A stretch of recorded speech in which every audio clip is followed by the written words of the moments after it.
내가 어둠 속에서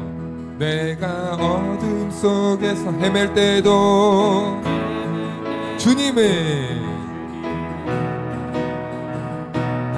아멘. 내가 시험 당하여 괴로울 때도 주님을 함께 계셔 기뻐 찬양하네. 할렐루야 할렐루야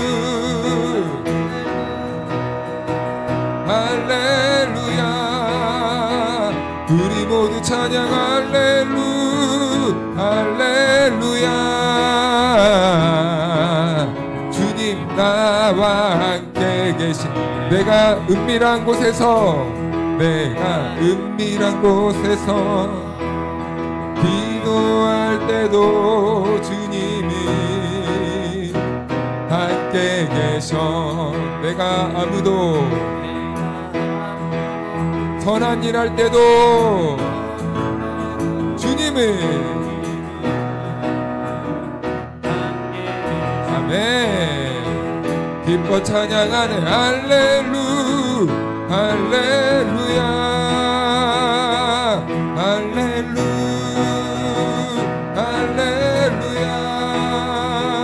우리 모두 찬양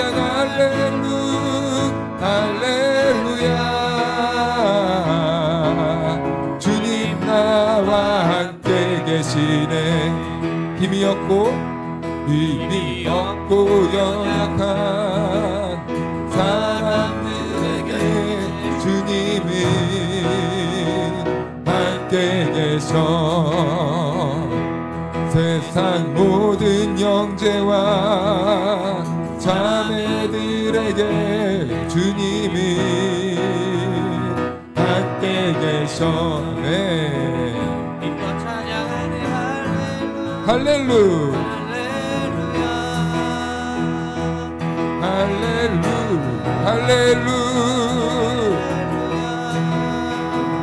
우리 모두 찬양 할렐루야 주님 나와 우리 한 번 더 찬양합시다. 내가 어둠 속에서 헤맬 때에도 주님이 함께 계셔. 내가 시험을 당해도 괴로울 때도 주님이 함께 계셔. 기뻐 찬양하네. 할렐루야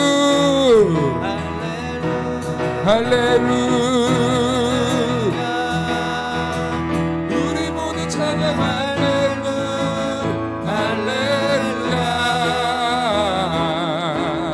주님 나와 함께 계시네. 내가 은밀한 곳에서 기도할 때 주님을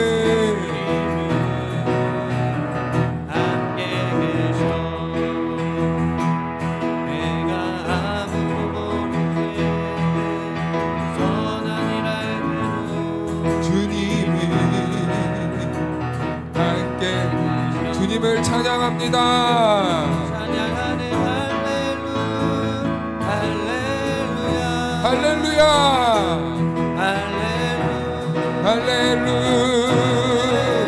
우리 모두 찬양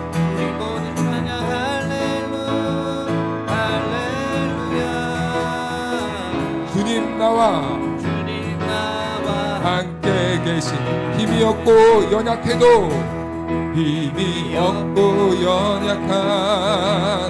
사람들에게 주님이 함께 계셔.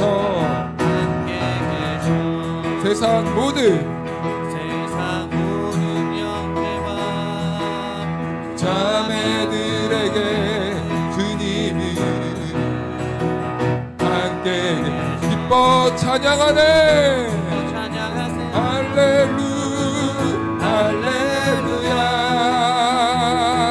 할렐루야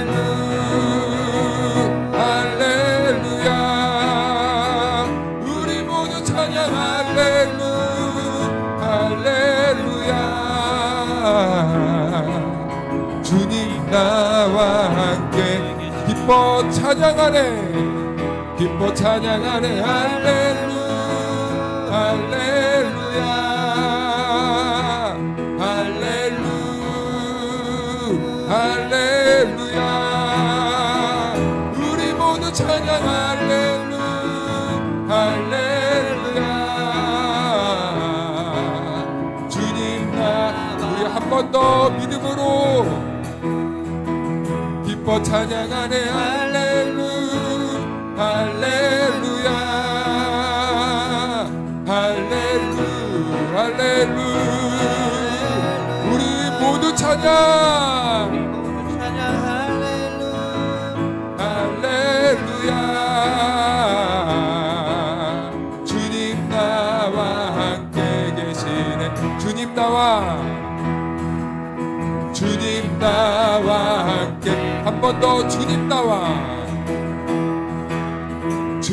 나와 함께 계시네 할렐루야 언제나 함께 하시는 하나님께 영광의 박수 올려드립니다 아멘 우리들을 위하여 찬양하겠습니다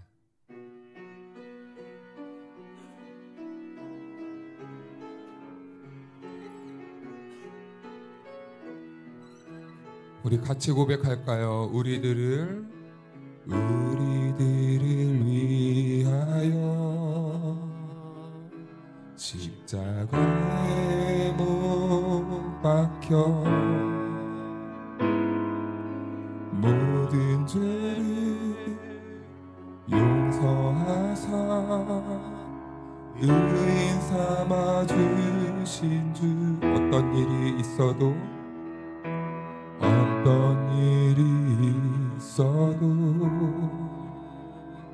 나를 버리지 않고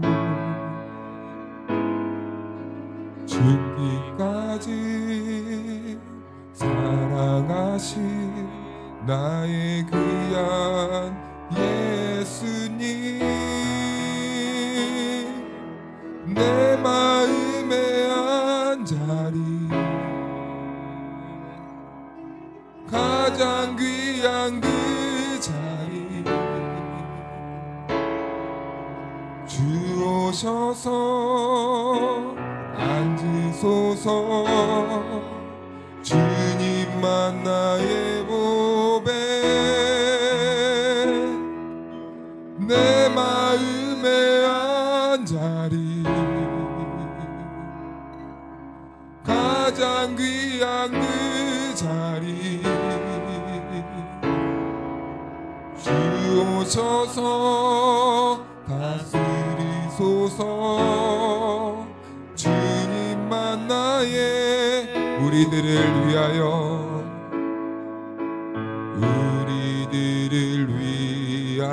십자가에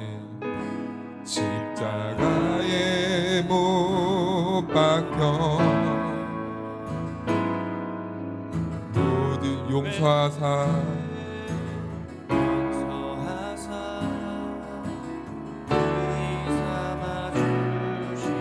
아멘 어떤 일이 있어도 나를 버리지 않는 주님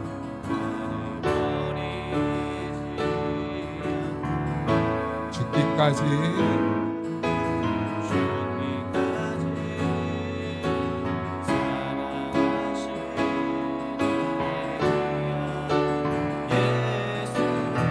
내 마음에 한 자리 내 마음에 한 자리 가장 귀한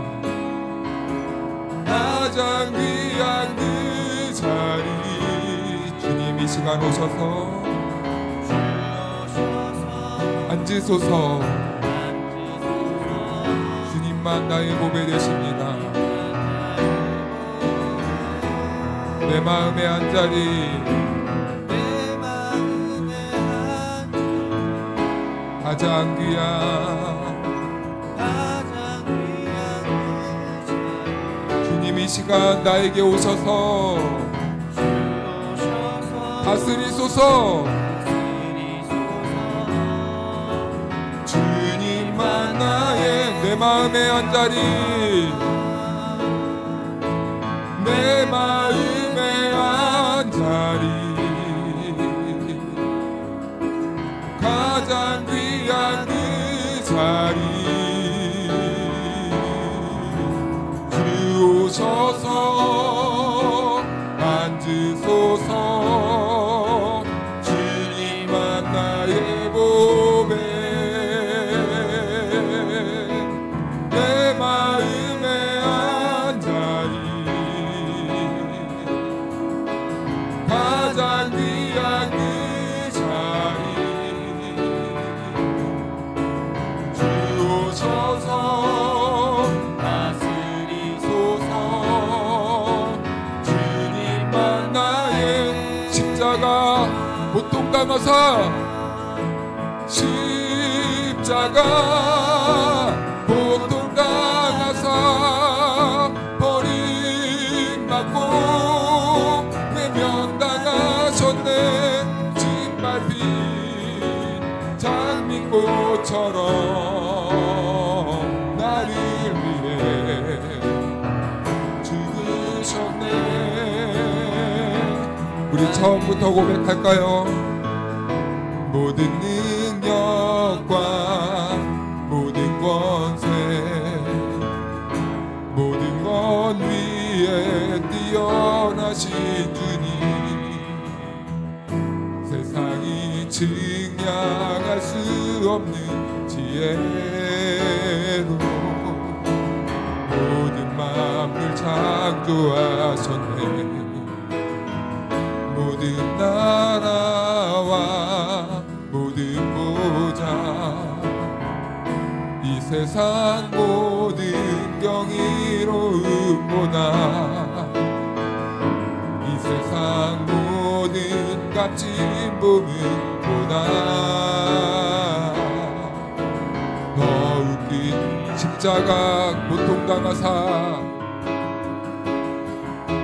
십자가 고통당하사, 버림받고 외면당하셨네. 짓밟힌 장미꽃처럼 나를 위해 죽으셨네. 십자가,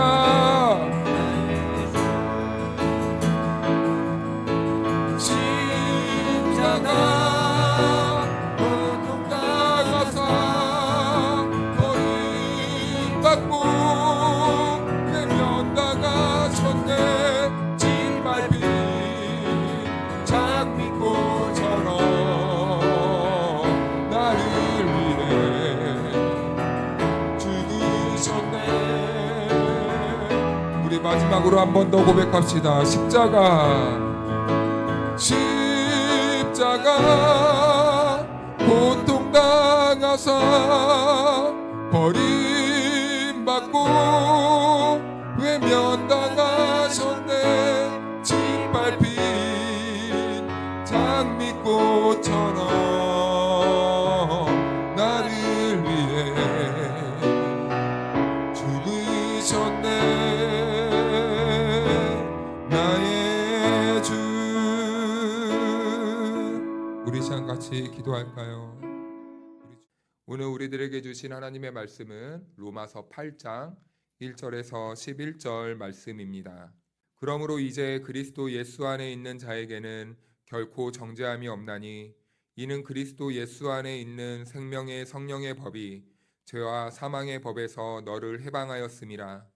율법이 육신으로 말미암아 연약하여 할 수 없는 그것을 하나님은 하시나니, 곧 죄로 말미암아 자기 아들을 죄 있는 육신의 모양으로 보내어 육신의 죄를 정하사, 육신을 따르지 않고 그 영을 따라 행하는 우리에게 율법의 요구가 이루어지게 하려 하심이니라. 육신을 따르는 자는 육신의 일을, 영을 따르는 자는 영의 일을 생각하나니, 육신의 생각은 사망이요 영의 생각은 생명과 평안이니라. 육신의 생각은 하나님과 원수가 되나니, 이는 하나님의 법에 굴복하지 아니할 뿐 아니라 할 수도 없음이라. 육신에 있는 자들은 하나님을 기쁘시게 할 수 없느니라. 만일 너희 속에 하나님의 영이 거하시면 너희가 육신에 있지 아니하고 영에 있나니 누구든지 그리스도의 영이 없으면 그리스도의 사람이 아니라 또 그리스도께서 너희 안에 계시면 몸은 죄로 말미암아 죽은 것이나 영은 의로 말미암아 살아 있는 것이니라. 예수를 죽은 자 가운데서 살리신 이의 영이 너희 안에 거하시면 그리스도 예수를 죽은 자 가운데서 살리신 이가 너희 안에 거하시는 그 영으로 말미암아 너희 죽을 몸도 살리시리라. 이 말씀은 하나님의 말씀입니다. 아멘. 할렐루야. 하나님의 은혜와 평강이 우리 모두에게 함께하기를 주님의 이름으로 축원하고 축복합니다. 우리 성도님들과 이렇게 다시 한번 인사할까요? 당신이 최고입니다. 항상 제 옆에 계셔 주셔서 감사합니다.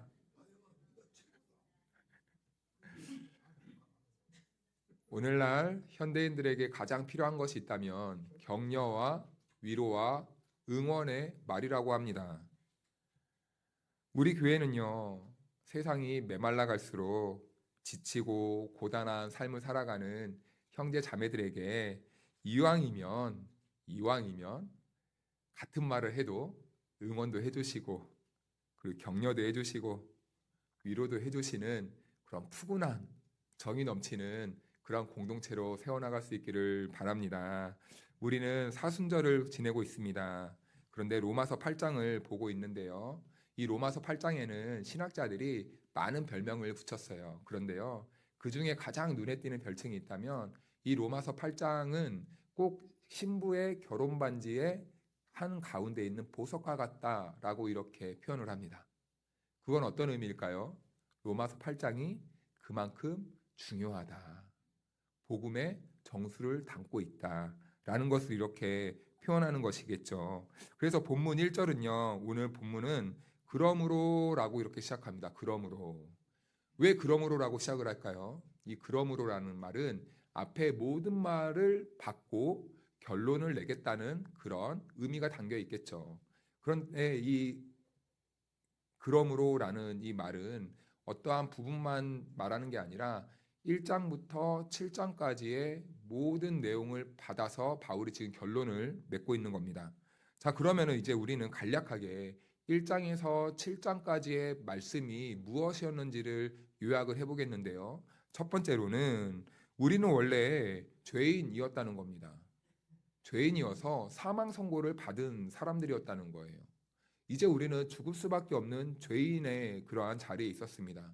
그런데 이런 우리들을 하나님이 깊이 사랑해 주셔서 우리들에게 자기 아들 예수 그리스도를 보내주시고 우리를 죄의 자리에서 생명의 자리로 옮겨 주셨다는 것이죠. 그래서 우리는 이제 사망으로부터 안전함을 잊게 되었습니다. 우리는 이제 더 이상 죽은 목숨이 아니라 산 소망이 있는 그런 살아있는 생명이 되었다는 거예요. 하나님께서는 이것을 우리들에게 알려주기 위해 자기 아들을 이 땅에 보내주시고 십자가에 못 박혀 돌아가게 하심으로 우리의 모든 죄를 용서해 주셨다는 것을 말씀했습니다. 그리고 두 번째는 그렇다면 우리는 어떻게 구원을 받게 되었는가라는 질문을 하게 됩니다. 거기에 대해서 오늘 본문 2절이 말하는데요. 우리 2절을 한번 읽어볼까요? 시작. 이는 그리스도 예수 안에 있는 생명의 성령의 법이 죄와 사망의 법에서 너를 해방하였음이라. 아멘. 생명의 성령의 법이 죄와 사망과 파멸과 죽음에서 우리를 구원했다고 이렇게 말씀하고 있습니다. 그래서 셋째는 어떠한 내용이었냐면 구원의 결과로 우리는 하나님의 자녀가 되었습니다. 라는 것을 바울은 1장에서 7장까지의 이 로마서 말씀에서 그 성도들에게 말씀해주고 있는 거죠. 다시 정리하면 첫 번째는 우리는 죽을 수밖에 없었지만 하나님의 은혜로 살림을 받았고, 그런데 우리는 그 두 번째로 생명의 성령의 법이 이제 우리가 죽음에서 구원을 받았고, 그리고 그 구원의 결과로 우리는 하나님의 자녀가 되었다는 것이 바로 1장에서 7장까지의 내용이었다는 것이죠. 그래서 이제는 우리가 한 가지 해결해야 될 문제가 있습니다. 우리는요, 하나님의 자녀가 되었습니다. 그럼 하나님의 자녀가 되었다면 그걸로 끝은 아니겠죠.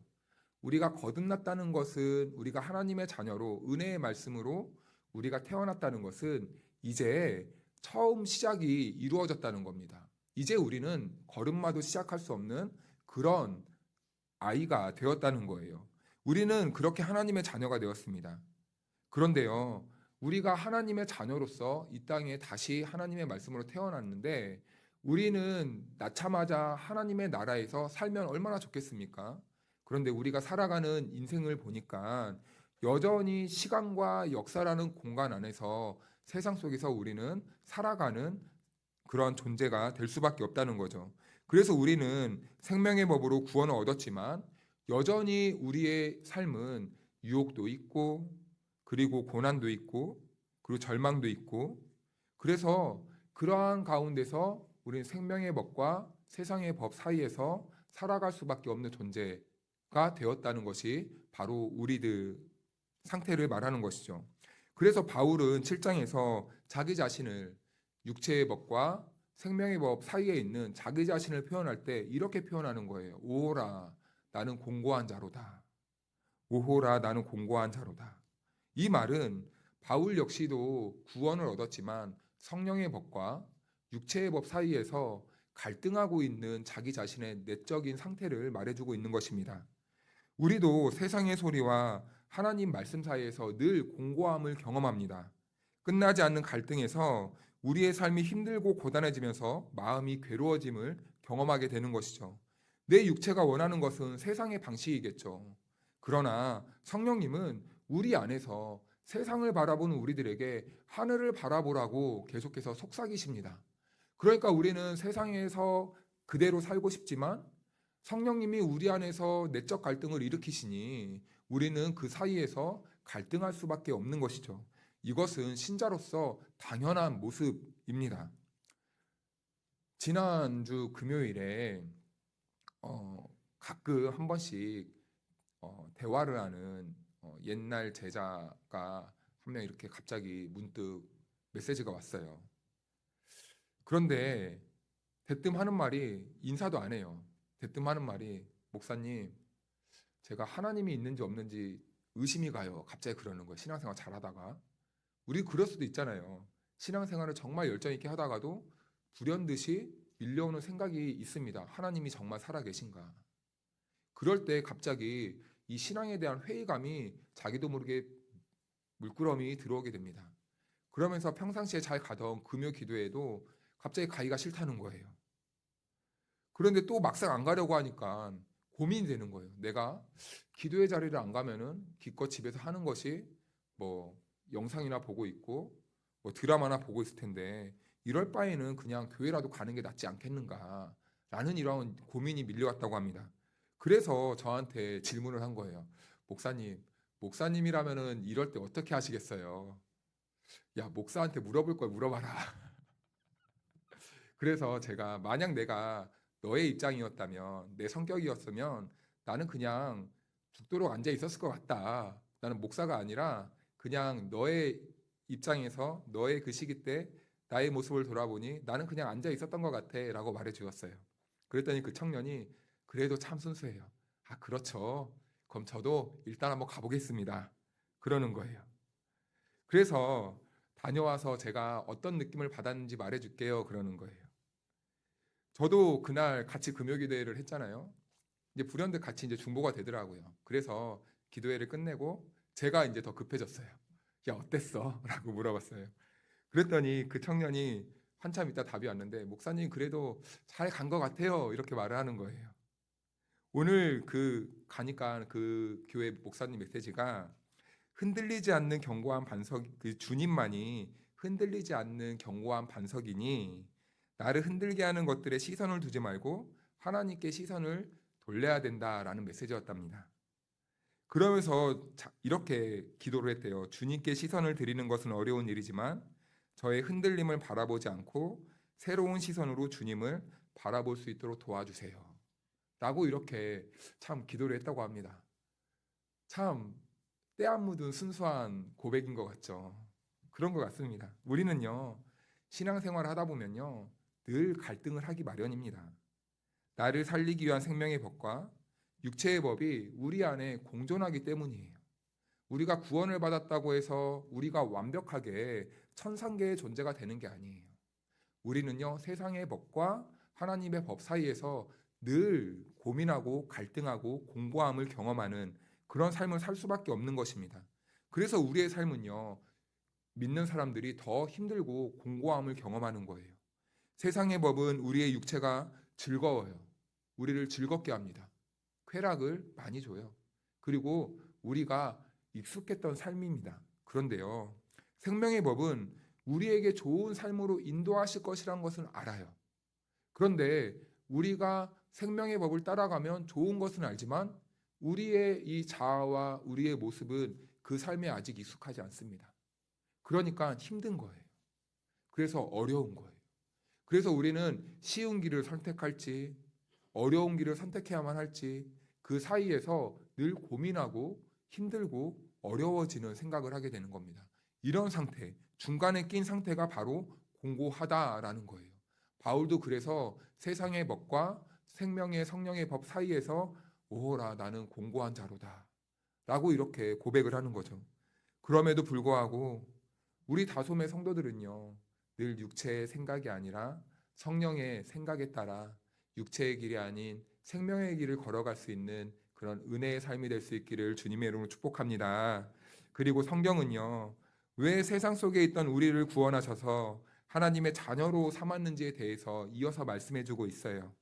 이렇게 말씀하시는 이유는요, 하나님의 자녀들이 육체의 법이 아닌 성령의 법을 따라야 하는 이유를 가르쳐주기 위한 하나님의 숨겨진 의도가 있는 것입니다. 그래서 4절에서 5절 말씀을 보면 이렇습니다. 육신을 따르지 않고 그 영을 따라 행하는 우리에게 율법의 요구가 이루어지게 하려 하심이니라. 육신을 따르는 자는 육신의 일을, 영을 따르는 자는 영의 일을 생각하나니. 아멘. 5절 말씀해 보니까 생각하나니라는 이런 단어가 있습니다. 이 단어를 원어에서 찾아보니까 이런 뜻이 담겨져 있더라고요. 생각하다는 고정하여서 열망하다라는 뜻이에요. 고정하여 열망하다. 그렇다면 질문 하나 드리겠습니다. 우리 다솜의 가족 성도님들은 지금 우리의 마음과 우리의 시선이 무엇을 향해 고정되어 있고 무엇을 열망하고 계십니까? 여러분, 우리 안에 죄가 우리의 삶에서 드러난다는 것은요, 어느 날 갑자기 우리가 죄를 짓게 되는 게 아니에요.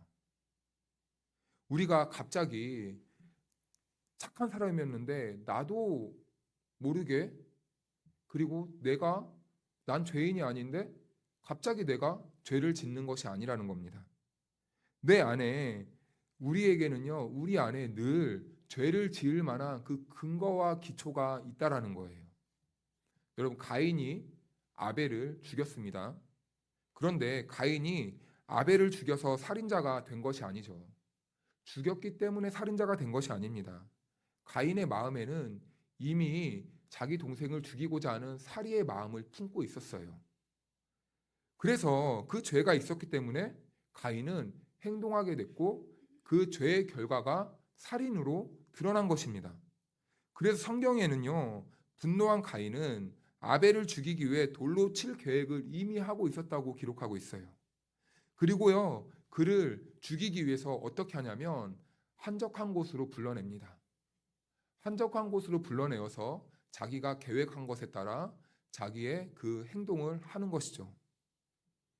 가인이 살인을 했기 때문에 죄인이라고 생각하는 경우도 있지만 그와 다르게 가인 안에는요, 그 죄, 살인이라는 뿌리가 이미 깊숙하게 자리 잡고 있었고 그 살인의 결과로 자기 동생을 죽이게 된 것입니다.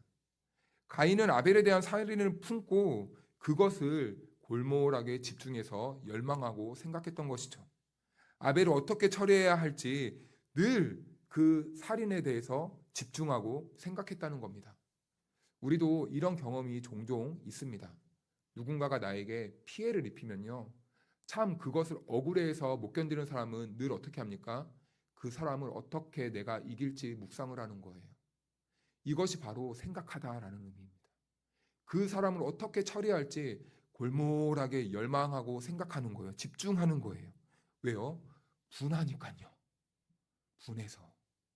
가인이 그랬다는 겁니다. 우리는 가인과 다릅니까? 같다라는 것이죠. 그래서 예수님은 누가복음 6장 45절에서 이렇게 말씀하시는데요. 우리 같이 한번 읽어볼까요? 시작. 선한 사람은 마음에 쌓은 선에서 선을 내고 악한 자는 그 쌓은 악에서 악을 내나니 이는 마음에 가득한 것을 입으로 말함이니라. 아멘. 우리의 행동은 우리 안에 내재되어 있던 그 마음의 결과라는 겁니다. 무엇을 열망하고 있는지에 따라서 그 사람의 행동이 드러나게 된다는 것이죠. 평상시에는 얌전해 보이던 분들이요, 운전대만 잡으면 갑자기 험악해지는 거예요. 내 차를 추월해 가면은 갑자기 막 화를 막 내면서 욕설을 하고, 또 영상을 보니까 여기서 막 욕설만 하는 거 끝나는 것이 아니라 그 앞을 내가 기어이 추월을 해서 보복 운전을 해버려요. 그리고 어떤 부분은 평상시에 사이가 참 좋아 보입니다. 그런데 서로 이렇게 어떠한 미묘한 감정을 딱 건드리면 어떻게 돼요? 막 부부싸움이 격렬하게 일어나는 거예요.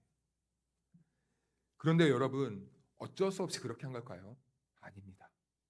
그 안에 이미 분노와 악함이 자리 잡고 있기 때문이에요.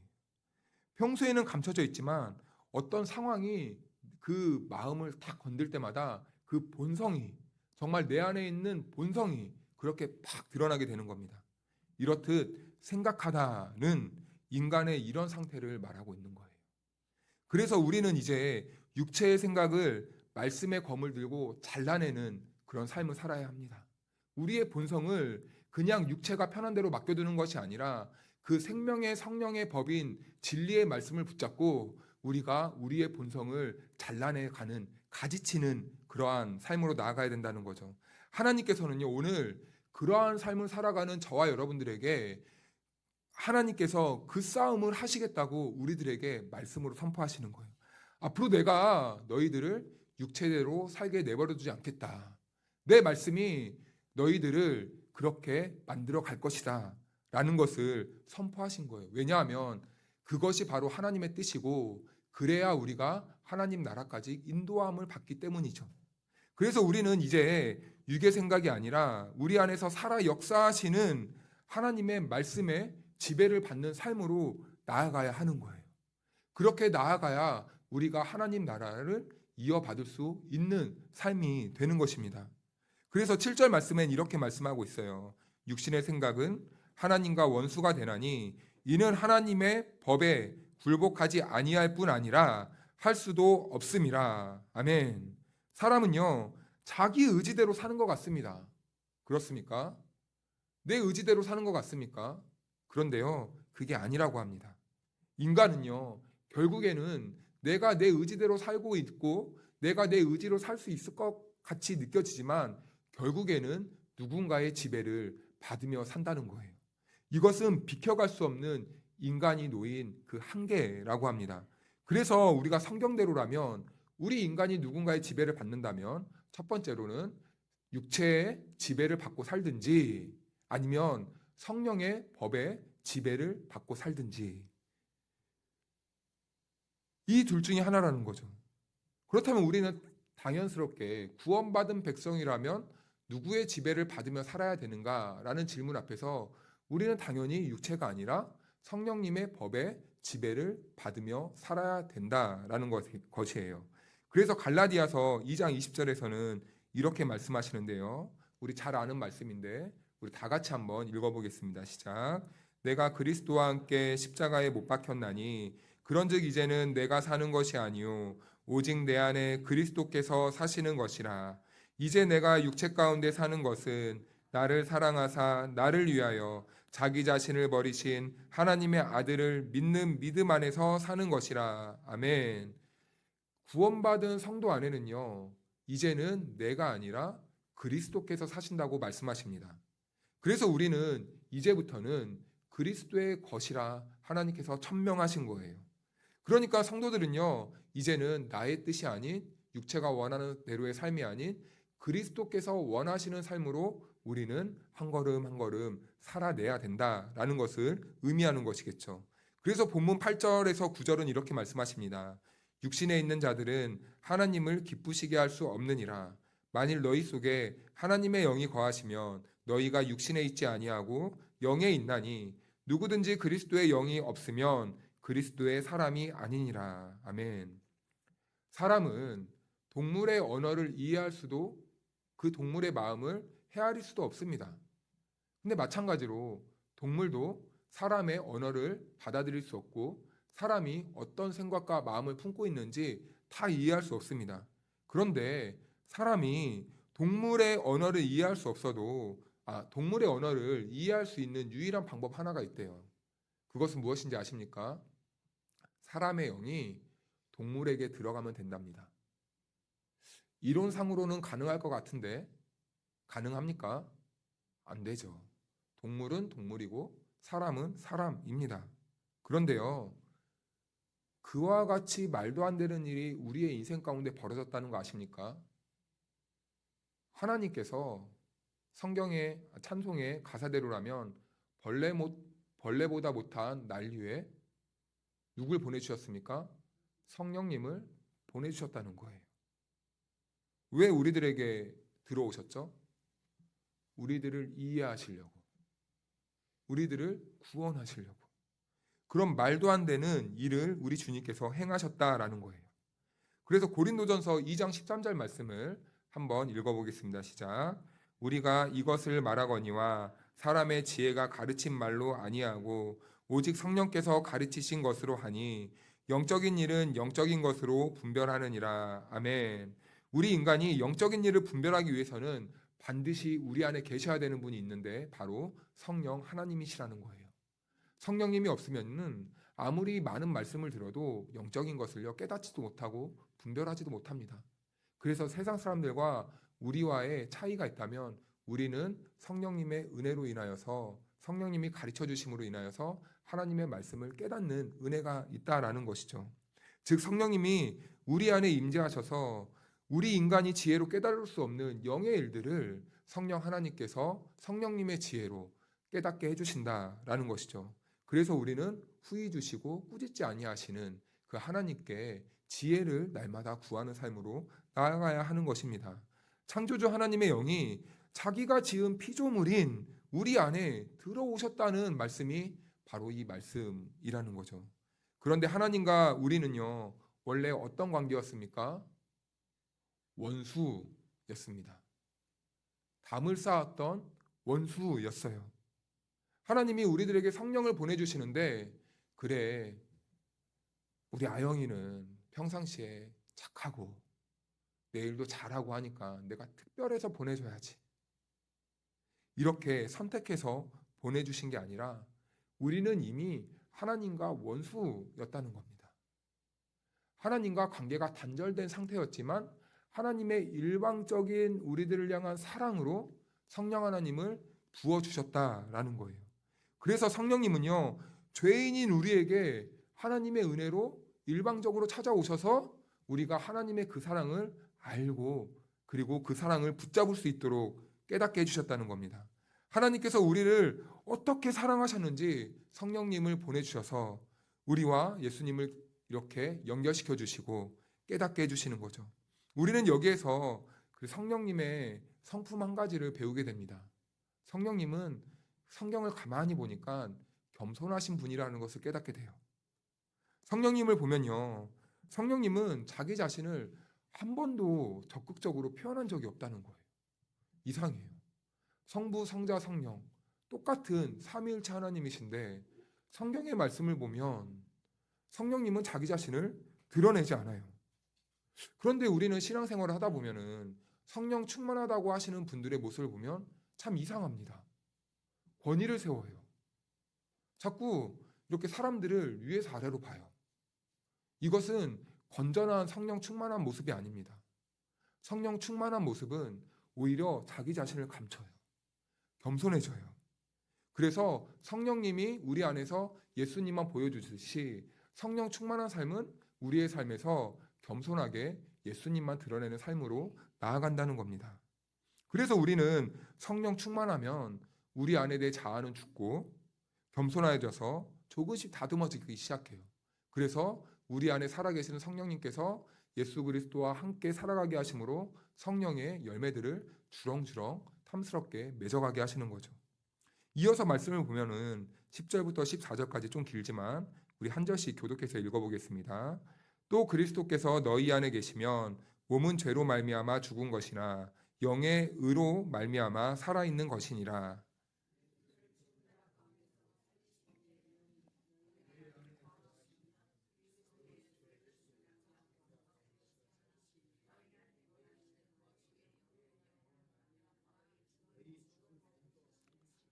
그러므로 형제들아 우리가 빚진 자로 돼 육신에게 져서 육신대로 살 것이 아니니라.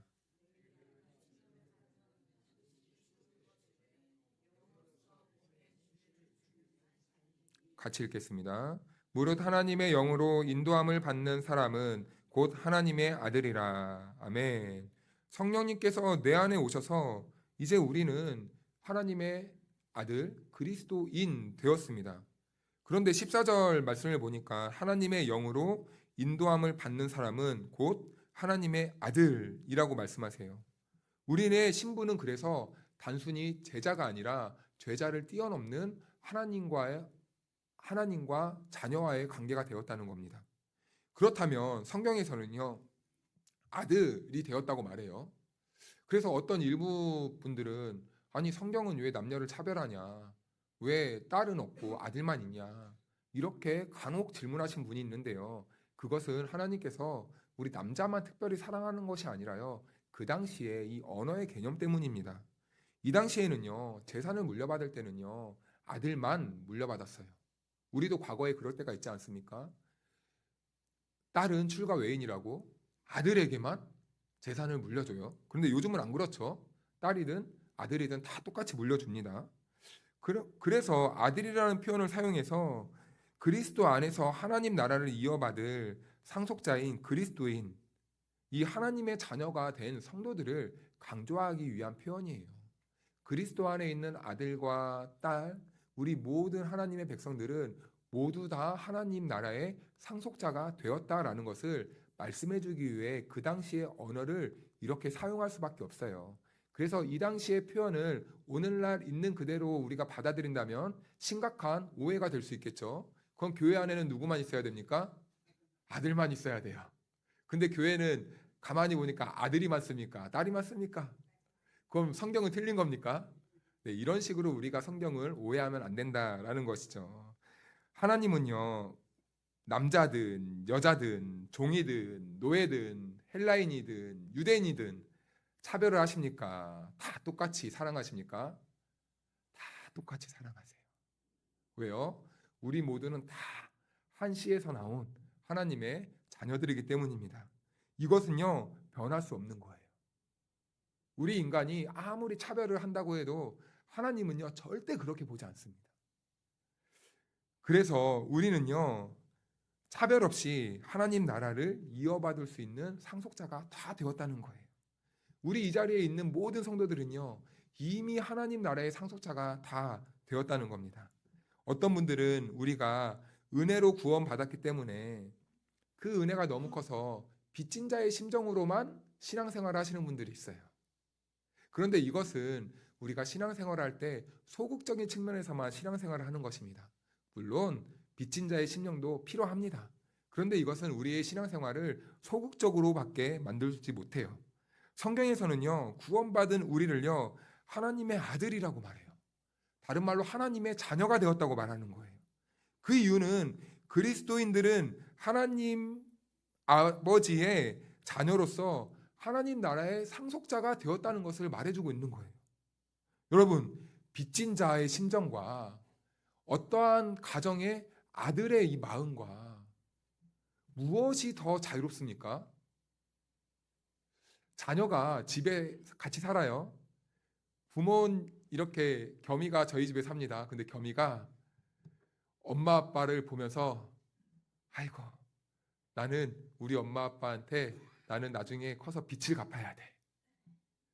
이런 심정으로 사는 것과 아버지와 어머니의 아들로서 그 자유롭게 그 가정에서 아버지의 어머니의 사랑을 충분하게 누리는 것과 어떤 삶이 더 의미가 있고 행복합니까? 당연히 아들로서 사는 것이 마땅하죠. 빚진 자의 심정으로 산다면은 겸아 너 나중에 크면은 엄마 아빠가 이만큼 너에게 투자했으니 너 이만큼 꼭 갚아내야 된다. 그럼 이 아들의 심정은 어때요? 내가 살기도 전에 빚을 지면서 살아야 돼. 근데 요즘 이 청년들이 그렇죠. 사회를 발을 딛기 전에 이미 빚쟁이가 되어 있다고 합니다. 네, 그래서 15절 말씀을 보면요, 이런 말씀이 있습니다. 너희는 다시 무서워하는 종의 영을 받지 아니하고 양자의 영을 받았으니 우리가 아빠 아버지라고 부르짖느니라. 아멘. 로마 시대에는 양자법이 있었어요. 로마 시대에는요, 장군들이 아들을 낳잖아요. 그러면은 아버지가 하는 일을 그대로 이어받게 합니다. 그럼 장군 집안에서 태어난 아들은 무엇이 되어야 됩니까? 장군이 되어야 돼요. 그래서 그 아들을 교육시키는데 무관으로 만들기 위해 스파르타식으로 막 강하게 막 이렇게 교육을 시키는 거예요. 그런데 아무리 아버지가 그런 마음으로 자식을 양육하고 싶어도 자녀가 그 자질이 없으면 어떻게 됩니까? 아버지만큼의 뛰어난 무관은 안 되는 거예요. 그럼 아버지는 선택해야 됩니다. 이 아들을 그럼에도 불구하고 무관으로 만들지, 아니면 빨리 내 뒤를 이을 다른 장군을 찾아야 될지. 그래서 이제 시선을 돌립니다. 그리고 자기 집에 있는 종이나 노예들 중에 좀 이렇게 지혜가 많고 똑똑하거나 아니면은 몸이 건강한 사람들을 착출하는 거예요.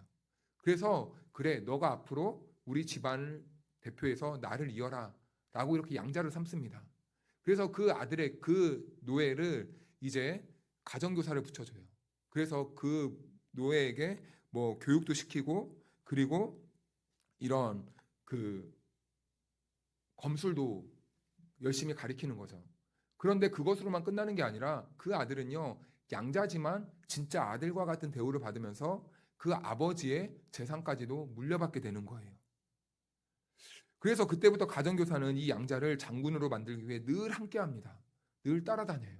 교육을 시켜요. 자격을 갖추게 있게 합니다. 그런데 성령님이요, 성경에서 성령님을 말할 때 우리들을 향해서 꼭 그렇게 말씀을 해주시는 거예요. 성령님은 우리 안에 내주하십니다. 우리를 하나님의 자녀로 가르치시고 만드시겠다는 하나님의 의지인 것이죠. 그래서 우리는 성령님의 도우심으로 아버지의 뒤를 이을 수 있는 양자의 자격을 갖추게 된 겁니다. 상속자가 되었다는 것이죠. 양자란 그런 개념을 가지고 있는 겁니다. 그리고 그 권한은 친아들과 똑같은 것이에요. 구별되지 않습니다. 똑같이 물려받아요. 그래서 우리 안에 계신 성령님으로 인하여서 우리는요, 이제부터 하나님을 어떻게 부를 수 있게 되냐면 주인님이 아니라 아빠, 아버지다 라고 이렇게 부를 수 있게 되었다는 거예요. 아빠라는 말은요, 이 헬라어에서도 아빠라는 말을 쓰는데 우리도 발음할 때 아빠라고 이렇게 발음하죠. 이것은 친근감의 표현이라고 합니다. 아들과 아버지의 관계에서 친밀할 때 아버님 이렇게 말하지 않아요. 아빠라고 합니다. 우리 아들이 기분이 좋으면 저에게 아빠라고 이렇게 말해요. 우리는 하나님의 양자가 되면서 하나님을 향하여서 그렇게 친밀한 관계가 되었고 친밀한 관계로 나아갈 수 있게 되는 거예요. 그래서 여러분, 우리가 기도할 때도 너무 격식을 안 갖춰도 됩니다. 어느 자녀가 아버지께 아빠에게 나아가는데 아버님 황공하옵나이다 이렇게 안 해요. 아버지 저 이거 필요해요.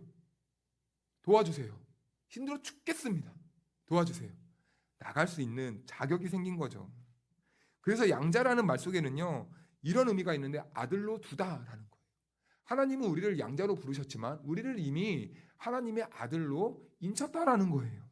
그래서 우리는요, 하나님의 아들이 될 수 있는 자격이 부여받아 생긴 겁니다. 우리는 옛날 주인보다 더 좋은 주인이 생긴 것이 아니에요.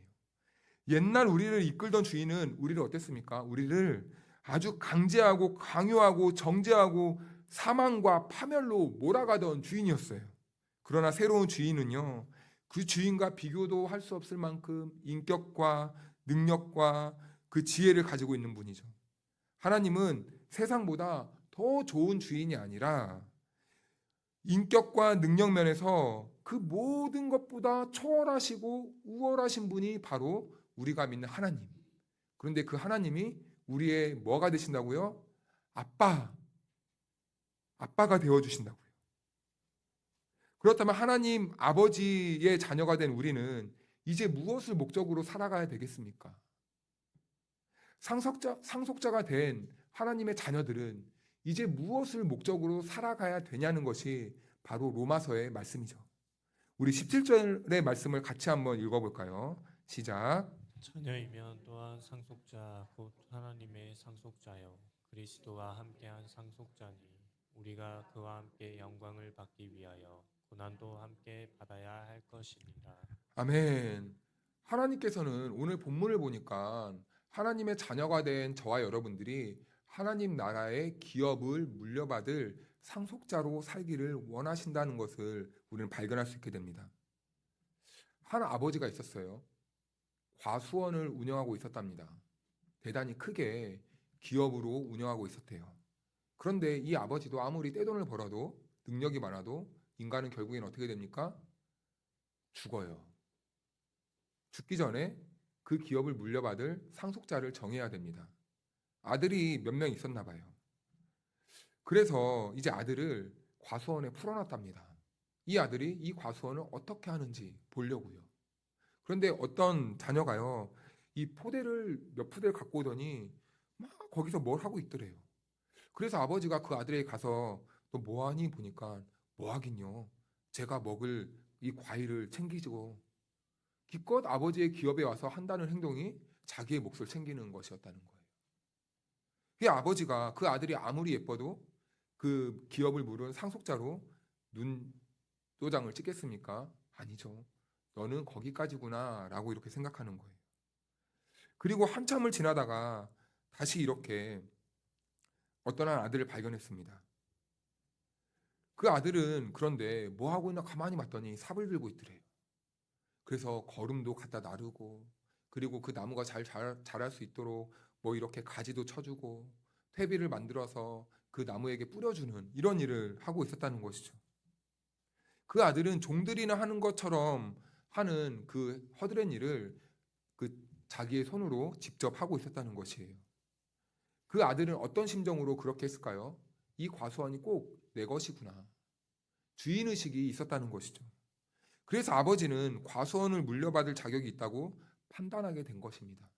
그리고 아버지의 모든 권한을 그때부터 그 아들에게 이렇게 전가시켜 주는 것이죠. 이 아들은 과수원을 잘 돌봐야 나에게도 이익이 되고 그리고 이 기업에도 이익이 된다는 것을 잘 알고 있었어요. 회사가 잘 돼야 당연히 그 이익도 내가 받게 되고 그리고 그 기업이 더 성장할 수 있는 것 아니겠습니까? 그 원리를 잘 알고 있었다는 거예요. 그런데 자기 탐욕에만 빠져있던 아들은 자기의 몫만 챙기기 급급했다는 것이죠. 그러니 당연히 그것을 잘 이해한 아들에게 모든 경영권을 물려줄 수밖에 없는 것입니다. 사업을 하는 아버지의 입장에서는 자녀가 아무리 똑똑하고 예뻐도 이 중요한 일은 맡길 수 없는 거예요. 자격이 있어야지만 그 상속권을 물려줄 수 있는 것입니다. 여러분, 하나님은요, 저와 여러분 모두를 다 사랑하십니다. 그런데 우리뿐만 아니라 세상에 70억이 넘는 모든 인구는 하나님이 사랑하십니다. 이것은요, 변하지 않는 진리이고 하나님의 마음이에요. 그런데 하나님의 기업을 이어받을 자를 선택하실 때는 또 다른 문제라는 겁니다. 하나님의 마음에 합하고 하나님의 뜻을 잘 이해하며 하나님의 나라를 잘 이어갈 수 있는 자녀들에게 허락해 주신다는 거예요. 하나님께서는 하나님의 자녀된 우리가 하나님 나라의 기업을 이어받을 자로서의 삶을 살아가길 원하시고 있다는 겁니다. 사랑하는 성도 여러분, 성도들에게는 더 크게는 우리 인간들에게는 두 가지의 삶의 모습이 요구됩니다. 첫 번째는 육체를 따르며 살 것인가? 아니면 성령의 인도하심을 따라 살 것인가? 육체를 따르는 삶은 사망이겠지만 성령의 이끄심을 받는 삶은 하나님 나라를 이어받는 상속자의 삶이라는 겁니다. 그러므로 하나님의 자녀가 된 우리는 이 땅을 바라봐야 되지 않아야 되겠죠. 오직 하늘의 영광을 바라보면서 우리는 상속자의 삶을 누리는 그 은혜의 삶으로 나아가야 되는 것입니다. 사랑하는 다솜의 가족 여러분, 우리는 사순절 기간을 지내고 있습니다. 여러분들은 어디를 바라보며 살고 계십니까? 혹시 이 땅을 바라보면서 살고 계시다면 오늘 하나님께서는 그 땅이 아니라 시선을 하나님께로 돌리라고 말씀해 주고 계십니다. 우리가 이 땅에서 우리의 시선을 하나님 나라를 향해 바꿀 때 하나님의 크신 은혜, 그리고 하나님이 우리를 위해 예배해 두신 그 많은 축복을 누리며 살아갈 수 있는 그 은혜와 복을 누리게 되는 것입니다. 사랑하는 여러분, 이번 한 주간 우리 그러한 삶에 도전하시지 않겠습니까? 지금까지는 세상을 향해서 왔던 내 마음과 중심의 추를 이제는 하나님께로 돌리고 하나님이 주시는 그 은혜와 그 큰 하늘의 영광의 복을 받는 한 주가 되지 않으시겠습니까? 바라기는 오늘 함께 예배한 저와 여러분이 그 복에 도전하는 한 주가 될 수 있기를 주님의 이름으로 축원하고 축복합니다. 여호와는 내게 복을 주시고 너를 지키시기를 원하며 여호와는 그의 얼굴을 내게 비추사 은혜 베푸시기를 원하며 여호와는 그 얼굴을 내게로 향하여 두사 평강 주시기를 원하노라. 아멘.